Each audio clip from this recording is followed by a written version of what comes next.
नमस्कार। आज बात करते हैं एक ऐसी देवी की जिनका स्वरूप ही अग्नि है। एक ऐसी शक्ति जो कभी बुझती नहीं। जी हाँ, हम बात कर रहे हैं ज्वाला की, अनंत ज्वाला की देवी। अच्छा, कभी सोचा है कि क्या हो अगर आग हमेशा जलती रहे, मतलब बिना किसी लकड़ी, कोयले या गैस के, सदियों तक? ये सवाल ना विज्ञान और आस्था दोनों को एक साथ चुनौती देता है। और सुनिए, ये कोई सिर्फ कल्पना की बात नहीं है।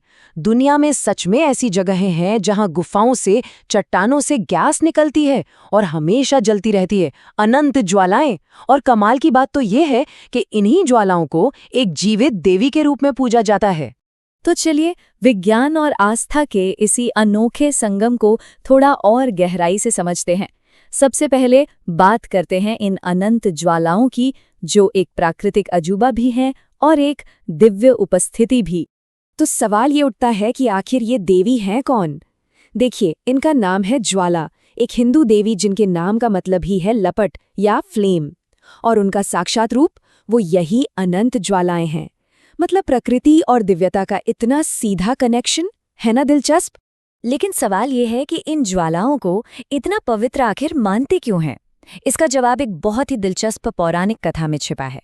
तो चलिए सुनते हैं निर्माण की वो कहानी, एक देवी के जन्म की और पवित्र स्थलों के बनने की। देखिए, शक्तिपीठों के बनने की कहानी शुरू होती है एक महान बलिदान से। ये कहानी है देवी सती की, जिन्हें पहली शक्ति का अवतार माना जाता है। हुआ ये कि जब उनके पिता ने उनके पति भगवान शिव का अपमान किया तो उन्होंने अपना जीवन ही त्याग दिया। इस पर शिव इतने क्रोधित हुए कि वो सती के शरीर को लेकर तीनों लोकों में विनाशकारी तांडव करने लगे। अब शिव को शांत करना जरूरी था, तो भगवान विष्णु ने अपने सुदर्शन चक्र से सती के शरीर के टुकड़े कर दिए और फिर जिन 51 जगहों पर सती के शरीर के अंग गिरे, वही जगहें शक्तिपीठ कहलाएं। और यहीं पर यह कहानी सीधे ज्वाला देवी से जुड़ जाती है। ऐसा माना जाता है कि जो मुख्य ज्वाला मंदिर है, ज्वालामुखी, वो ठीक वही जगह है जहां देवी सती की जिह्वा, मतलब उनकी जबान, पृथ्वी पर गिरी थी। सोचिए, जिह्वा जो वाणी और शक्ति का प्रतीक है, और ठीक उसी जगह पर ये अनंत ज्वालाएं जल रही हैं। अब बात सिर्फ पौराणिक कथाओं की नहीं है। इन ज्वालाओं की शक्ति को तो इतिहास में भी परखा गया है। जानते हैं, एक मुगल सम्राट ने इन्हें बुझाने की पूरी कोशिश की थी, लेकिन जैसा कि कहा जाता है, ज्वालाओं ने सभी प्रयासों का विरोध किया। हाँ, ये कहानी है मुगल सम्राट अकबर की। जब वो ज्वालामुखी मंदिर पहुंचे तो उन्हें इन ज्वालाओं की दिव्य शक्ति पर बिल्कुल यकीन नहीं था। वो शक कर रहे थे, तो उन्होंने इसे टेस्ट करने की सोची। उन्होंने ज्वालाओं को एक लोहे की प्लेट से ढकने की कोशिश की, यहाँ तक कि पानी की एक नहर भी उधर मोड़ दी, लेकिन कुछ भी काम नहीं आया। ज्वालाएं बुझी ही नहीं। और बस वहीं पर अकबर का शक विश्वास में बदल गया। उन्होंने देवी की शक्ति को माना और एक सोने का छत्र चढ़ाया, जिसके बारे में कहा जाता है कि वो रहस्यमयी तरीके से किसी और ही धातु में बदल गया। तो ज्वाला देवी की पूजा सिर्फ एक जगह तक ही सीमित नहीं है, बिल्कुल नहीं।